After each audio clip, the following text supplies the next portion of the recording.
Hi there and welcome along to another workout for you to row along to. It's day 29 of the 30 days of 30-minute workouts. We're almost there. It's tantalizingly close. We've just got one more day after this.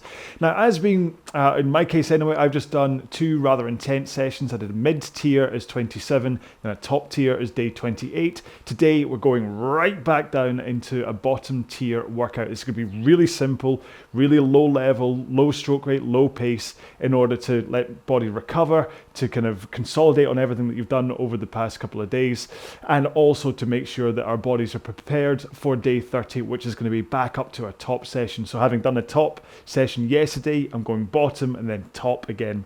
It's the first time in a long time I've actually gone top, bottom, top. I tend to go like mid, bottom, top or something. Anyway, so that's why today what we're going to do is 30 minutes at 18 strokes a minute and run about 2k plus 20 to 22 pace. Now, if you want to, I'm going to give you the option where at every 1 minute marker, you can just give out one, maybe one or two power strokes, okay? Depending on where you are in terms of your energy levels. Maybe you took yesterday's free or day 28 session as a on that freestyle one, you kind of did a low level workout then anyway, so today you want to add in a bit more power, then by all means do a few power strokes every time you hit that minute marker to get a good, decent push from your legs. But today's session should really be a bottom tier fitness boosting, give you a chance to kind of work on the technique and especially that hang off the handle from the front. All right, so let's get into a 4-minute warm-up. Now, as always, we head to the front and set up the drag factor if you're rowing on a concept 2. If you don't know what drag factor is, then please check out the video I have on the YouTube channel. I set mine to run about 120, 125. If you're rowing on a completely different kind of rowing machine, that's perfectly fine. You don't have to be on a Concept 2 to do my videos. But what to do is set your resistance or whatever you have to a point that you get a good amount of weight from the stroke. You can feel it going through your body, but you don't have to heave against it in order to get the machine going. All right, that's very important. Next up, if you're able to, set your monitor to eye height so you don't have to look up and you don't have to look down, both of which will ruin your posture. And finally, if you can change the foot stretcher height, then set it to a point when you can get to the front of the machine with your shins in a vertical position, if you can. Okay, I know some machines don't let you do that, which is a bit unfortunate, but hey. If you have your feet set too high, you can get kind of bound up and not quite get there. If you have them set too low, you can go flying straight past that vertical position, which is kind of bad from a hyperextension point of view, all right? A good guide is to get the straps to go across the bottom lace on your shoe or across the balls of your feet, and that will hopefully then give you the comfort to be able to get to the front of the machine how I am suggesting. But of course, set it where works for you. There's no one rule, okay? Right, take this off, because it's still cold in here. So we're going to do this at 18 strokes a minute for the warm-up. And we're going to, pace-wise, just think about getting a relatively good push from your feet to connect the power to your hands, and then we'll increase the pace up to around about 2k plus 20, okay? Here we go then. In 3, 2, 1, let's go. So just a warm-up for the time being. So it means you're not going too intense. Just get your body moving. So you can just think about the timing between your feet pushing into the machine, so you push with the feet at the same time that your hands connect to the handle, and then that handle connects to whatever powers your machine, whether it's a magnet or a water wheel or in my case a flywheel. It's the same for every machine, that you push with your feet at the same time that your hands connect to whatever your machine moves. It's really important. That's how you get the power in there. You also want to have a forward lean to run about 1 o'clock into the front of the machine, and you want your arms straight. I'll talk more technique stuff as we go through the main session today. For the time being, just think about increasing that push from your feet and get your pace closer to 2k plus 20.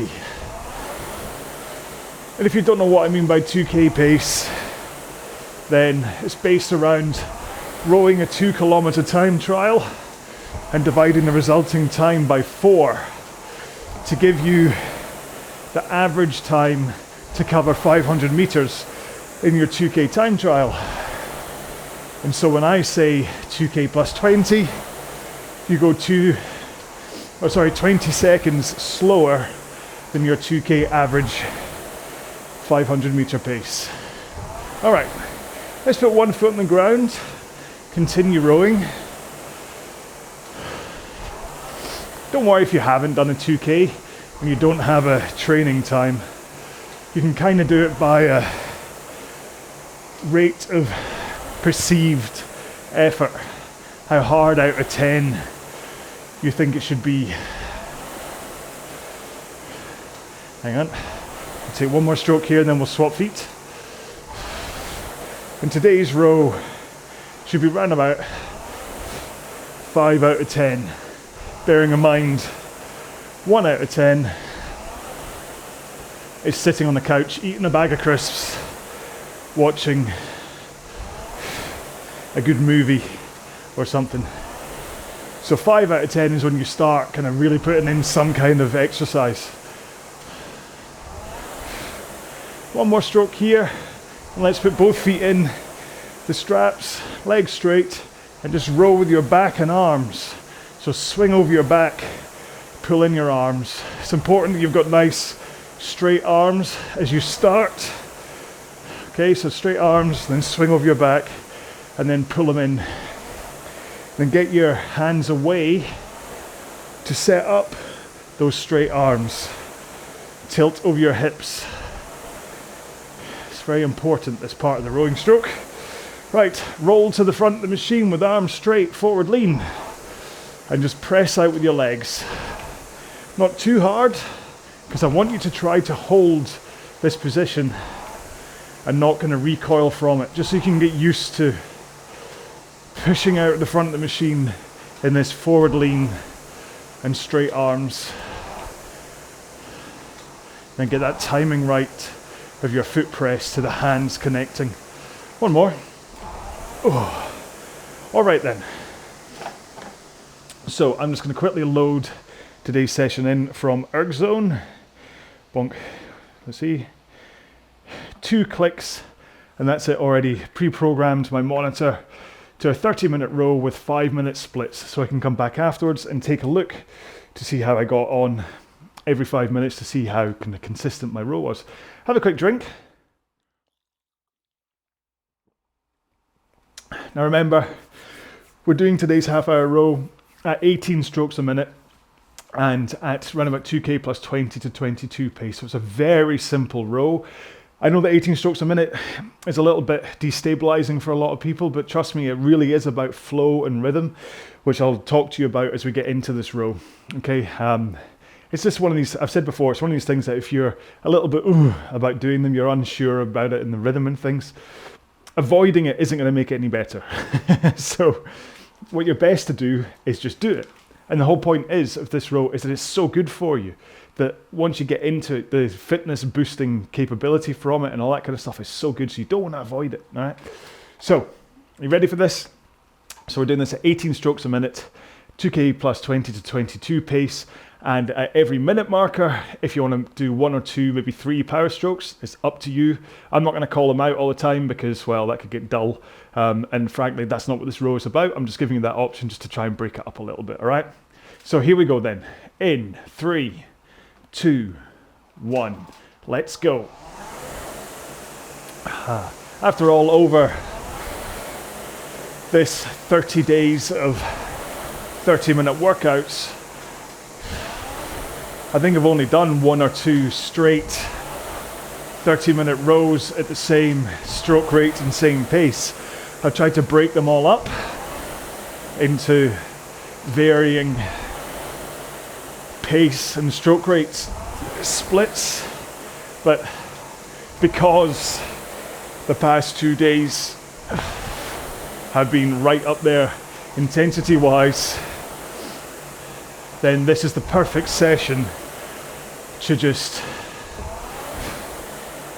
let your body regenerate, ready for the very last day of this series.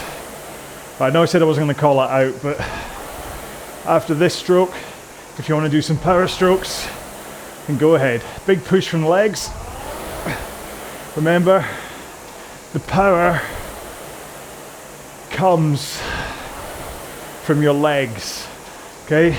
The majority of the power from your rowing stroke comes from pushing your legs into the machine while your hands are connected to the handle and you're in a forward tilt over your hips with straight arms. So those three things really need to happen in order for the power to flow into the machine. If you have bent arms at the front as you push, then you're just fighting the power from your legs, and you're robbing the opportunity to finish the stroke with a good powerful pull because you've already used up half of your arms. But it also means that that power is going, that the force is really going through your muscles and straining them, and can lead to various potential injuries, from shoulder strains to tennis elbow and even back issues. Whereas if you keep those arms straight and the forward lean as you push with your legs, that power just surges through your body. And I kind of, to be honest, lost count of the amount of times people have said that they need to pull with their arms, or they need to row at a high drag factor because they just can't get the feel for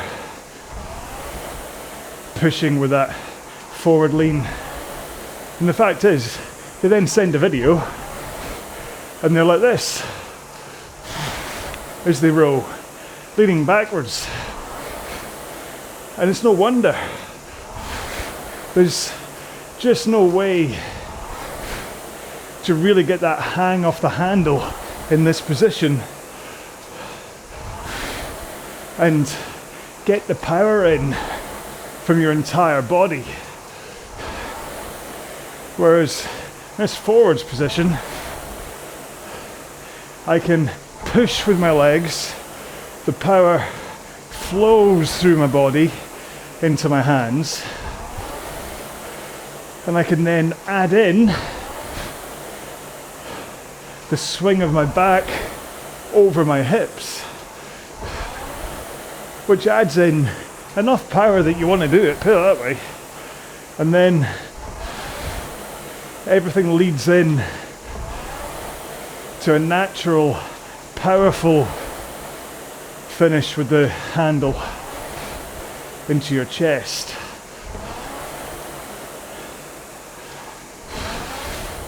But some people just don't quite get that position right, and so they're the ones that, especially at low drag factors, they're the ones that struggle and say they can't get the power in, so they have to have a higher drag. Anyway, I got sidetracked. I'm ranting. Thing is, I talk about low drag factors and all this stuff as though it's all this is specific to a concept too, but it's not.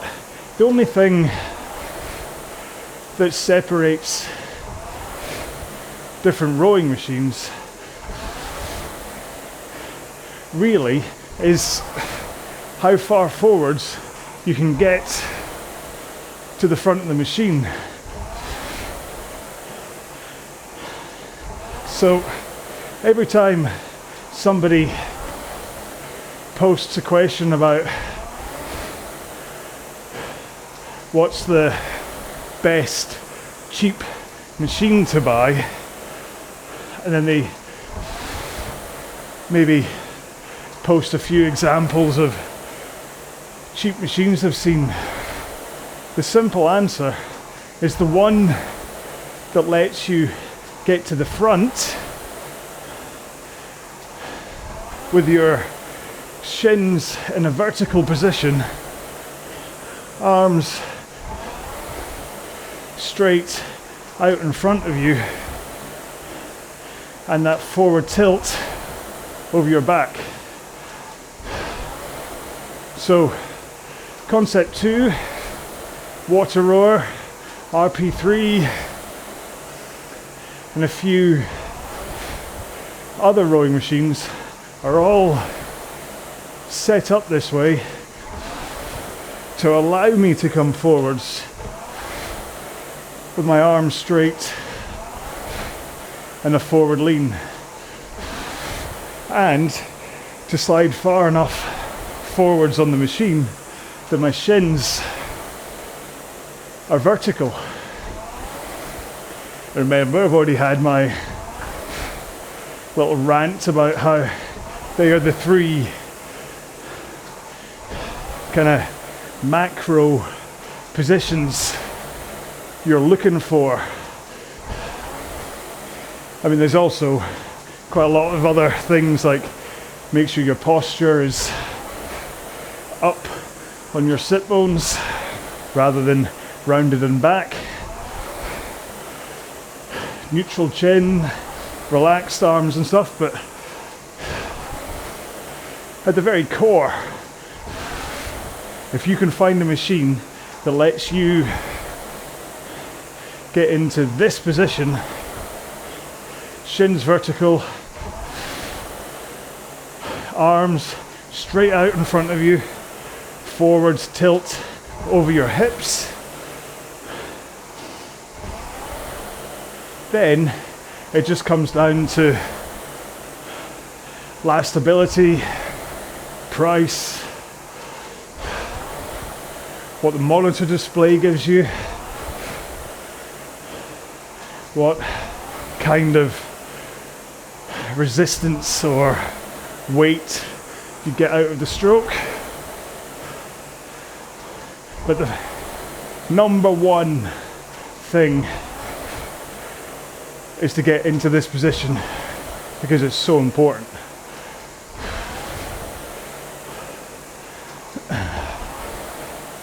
There are a few machines that have swiveling foot plates that as you come forwards to put your feet into that angle, the entire foot plate moves regardless of anything else. Stay away from them, because you'll never get a good push from them.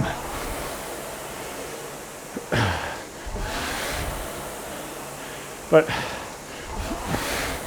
really, the reason I'm saying all this is that I don't want people to think that you can only do these RowAlong videos on a Concept 2 or a water rower. You can do them on anything. Now, I've got no idea why I'm talking about this today. Must be said, we're on day 29.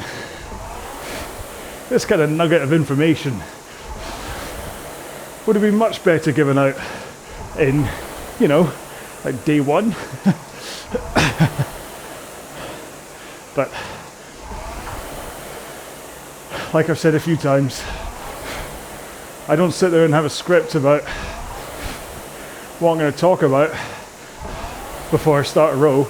I just climb on boards, start rowing and see what tumbles out of my mouth. Maybe I'm just trying to think about inclusivity, making sure that anybody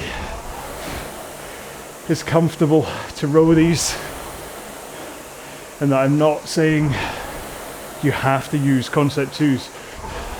I mean, listen, it works better on a concept 2 because, if nothing else, the pace guides I give you will be totally accurate. Because, well, maybe your machine is slightly different, so when you try and do a 2 kilometer time trial, maybe your time is completely different.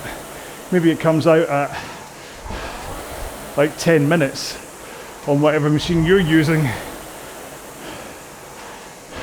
because it works like a spin bike rather than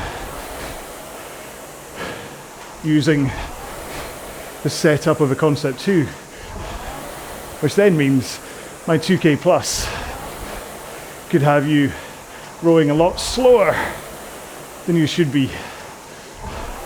That's where the RPE thing comes from, or comes in, where if you can work out what your intensity should be for like a bottom tier, should be 5 or 6 out of 10, like looking at it across the entire workout, that you start at 5 out of 10, and that even if it increases towards the end to like a 6 or 7, you don't slow down. You continue at whatever pace you think is 5 out of 10.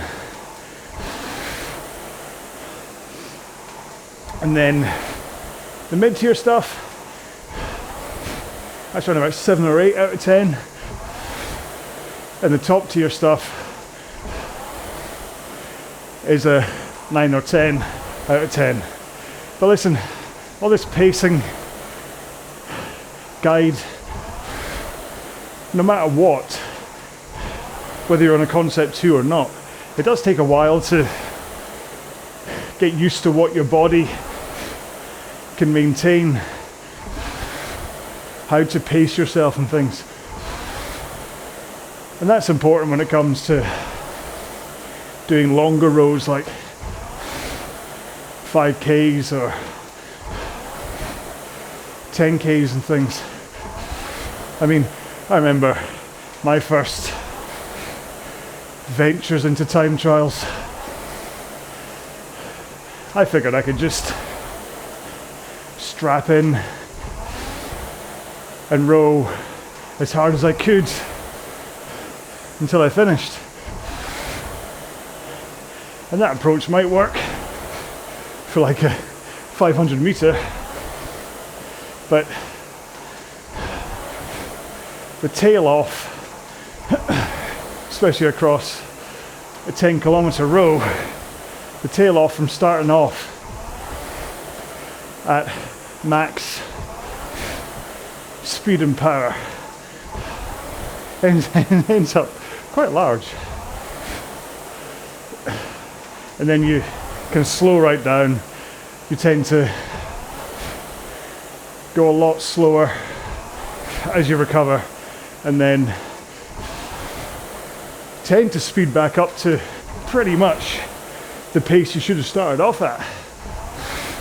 So maybe there's something in that.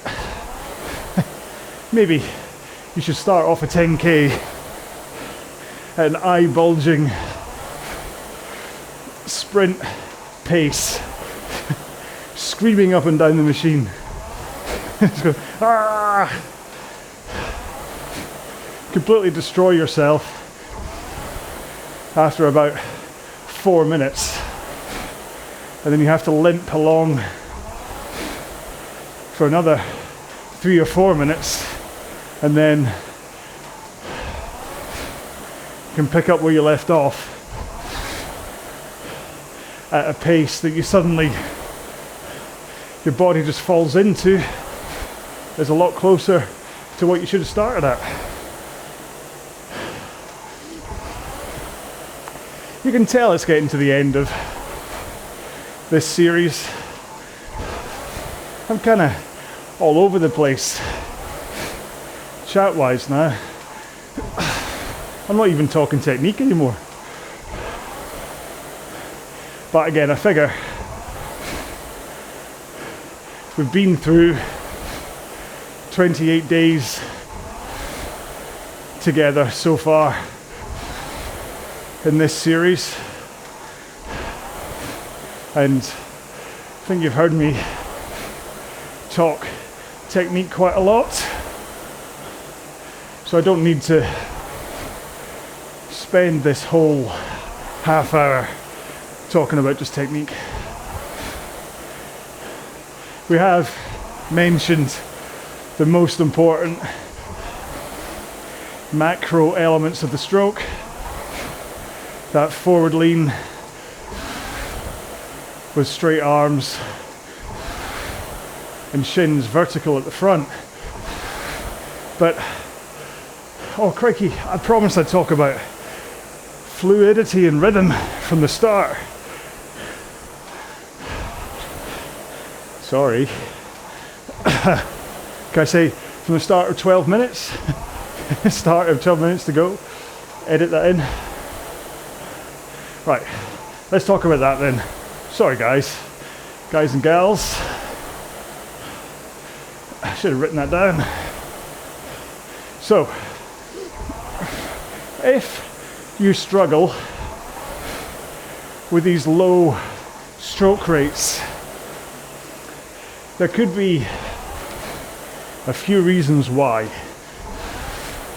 Number one is that you're not getting that power from that position I keep talking about and the hang off the handle. Yeah, I obviously started talking about this and got sidetracked. So, especially at low rates, to get the power in, you really do need to get this right. With the arms straight and the push of the legs. Oh yeah, because I was talking about people rowing at low drag factors and not able to do it. Anyway, sorry. So, when you hold that forward lean, as you push your feet into the machine and your hands connect to the handle, the power should just surge up through your body into your straight arms, so that effectively that power is pulling back on the handle. But because you're leaning forwards and keeping your arms straight,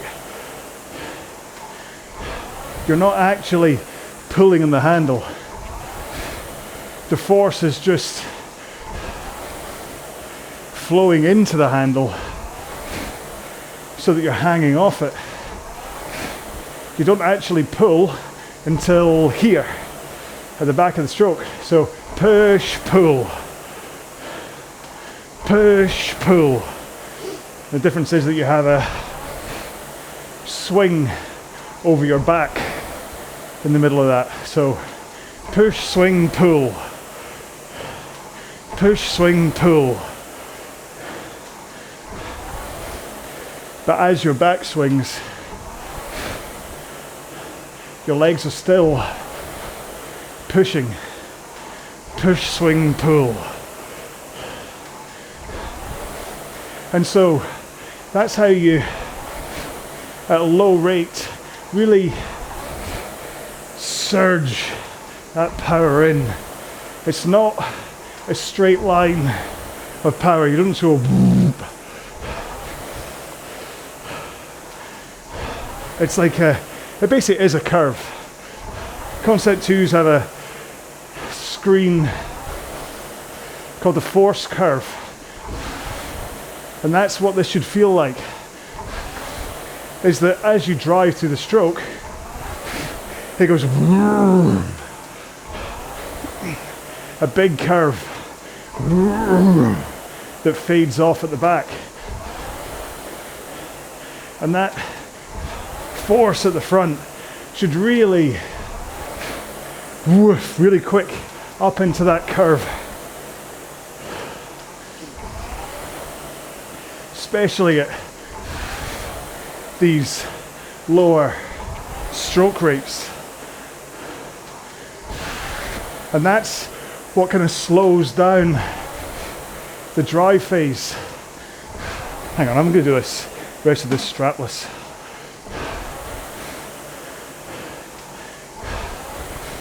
It slows down the drive phase enough that you can think about these stroke rates as a 2-to-1 ratio of drive speed to recovery. So if this was 20 strokes a minute rather than 18, the simple calculation would be 1 second drive, 2 seconds recover. But the truth is, if you don't get that hang off the handle at the front, rather than your stroke taking a second as you surge up through that curve, you can just fly back in half a second and feel like you're not getting any power into the machine whatsoever, especially at low stroke rates and low drag factor. And so that's kind of how you are able to slow down the stroke, because of that weighted, powerful curve of a leg drive. But then you also need a nice fluid rhythm to how your body moves, and especially how you get into the recovery. The recovery being this part, as you, well, everything after when you pull the handle in. And it starts by getting your legs down at the back of the stroke and finishing with the handle at round about sternum height and your elbows through your sides. Trying to keep your wrists flat as you pull through, if possible. And a good strong posture at the back, okay? You don't want your hips pointing to the back wall, which causes your tailbone to tuck underneath you. You want to be braced and powerful at the back of the stroke. And then what happens is that as you finish the pull of the handle, because you're finishing nice and powerfully, there's a natural spring rebound of your arms, sending them forwards again. Not the whole way, it's really only about that far that they naturally bounce.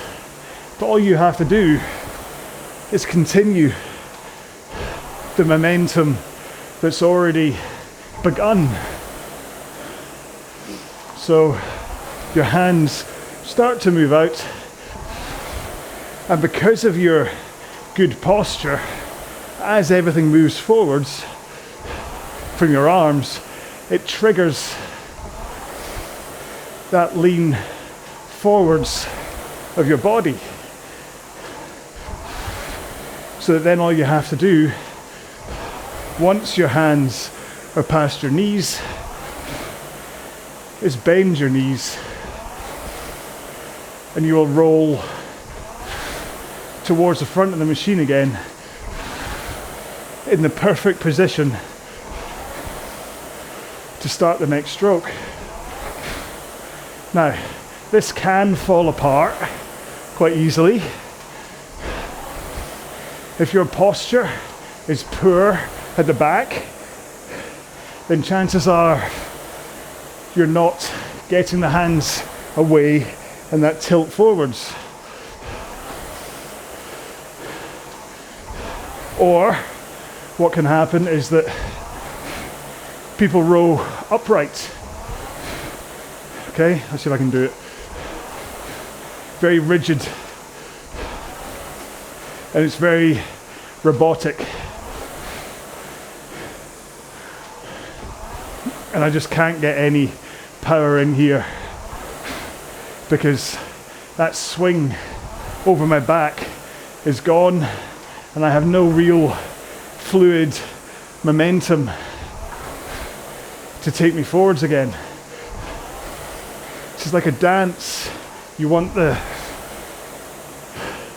pull in leads to the push out, which leads to the tilt forwards, which leads to the knees bending, which leads to a compression at the front of the machine that winds you up like a spring, which you then push out of to then finish and then recover. It's all a dance. Should always be moving. You don't see me holding the back of the stroke and then rushing a recovery to the front. It's all smooth. But you also don't see me come to the back and then throw out the hands. I see this a lot too, with people that have obviously been told that it's important to get the hands past the knees. So for love nor money, they're not going to get that wrong. They're doing everything they can.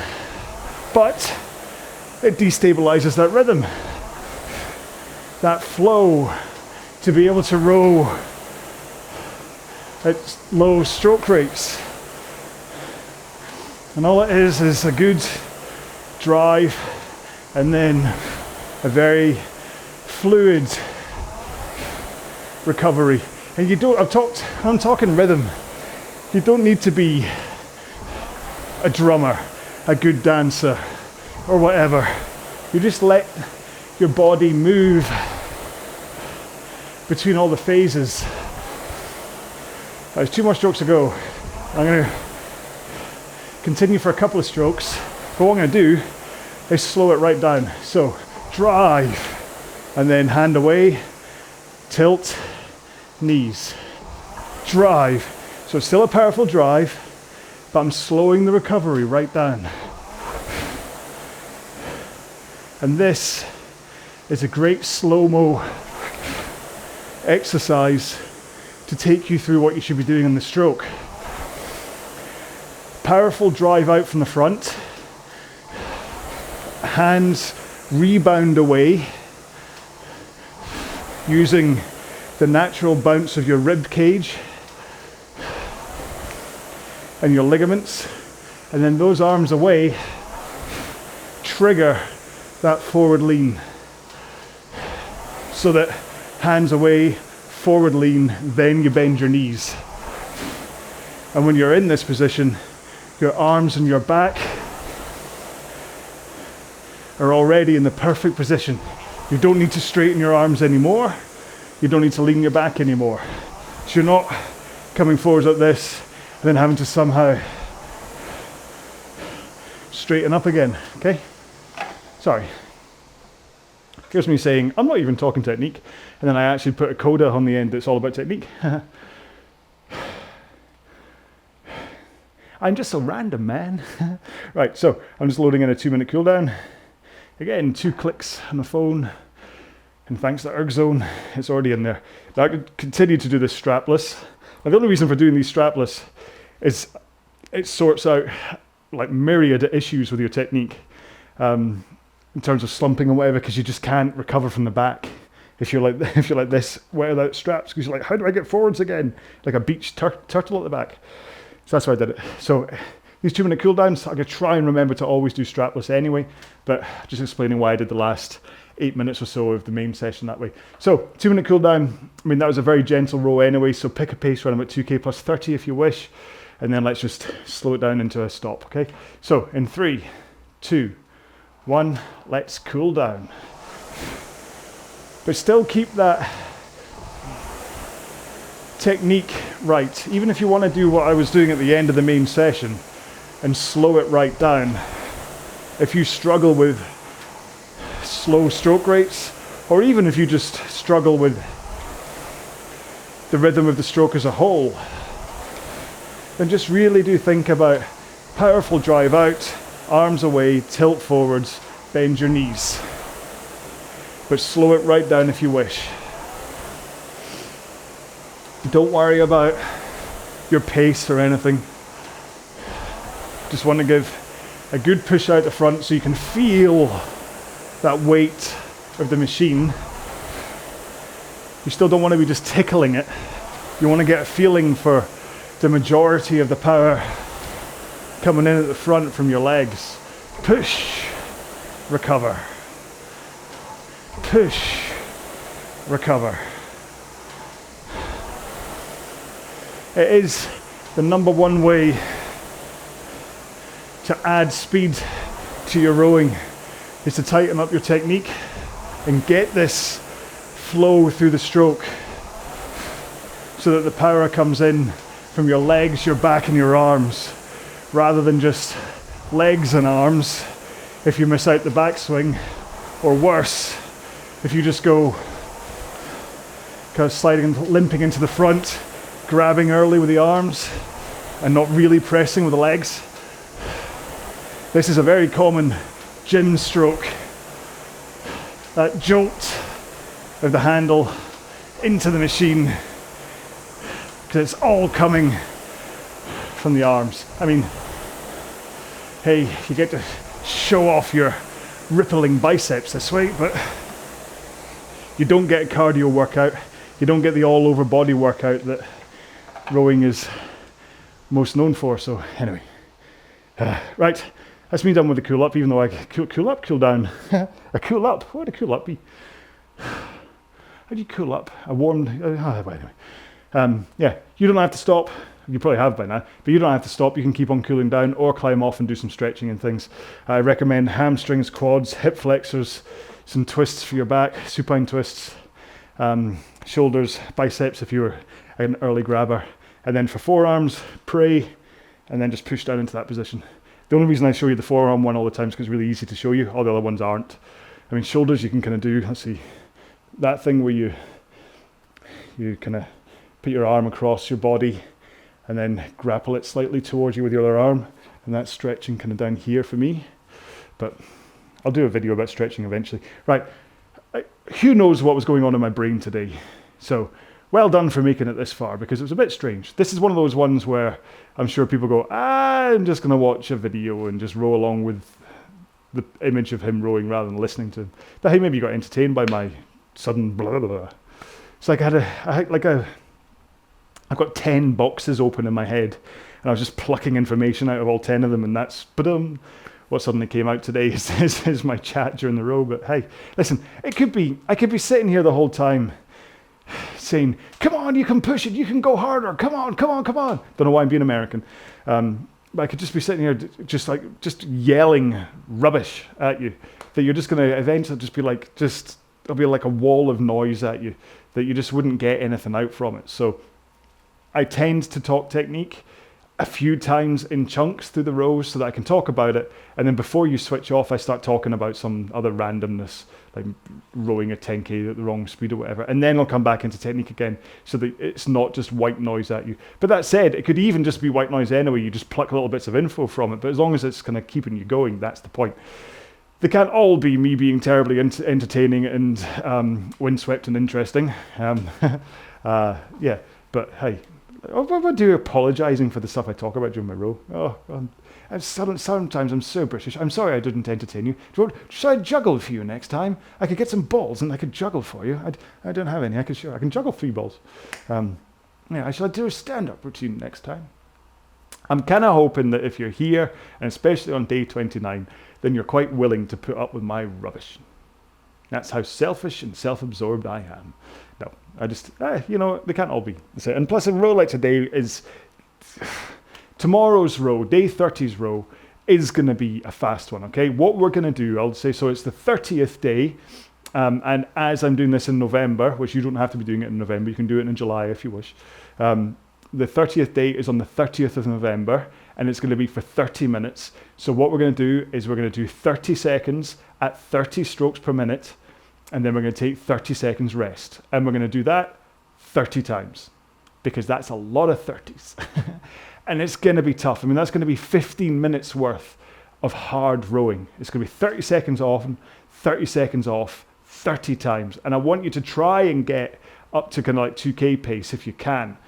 Now, when you think about it, 15 minutes worth of rowing at 2K pace with only those 30-second rests, eventually I think it's going to peter out. I've not done a 30 on, 30 off 30 times in a long time. So I've done 30 on, 30 off like 10 times, which is easy enough. You can quite happily hold pace.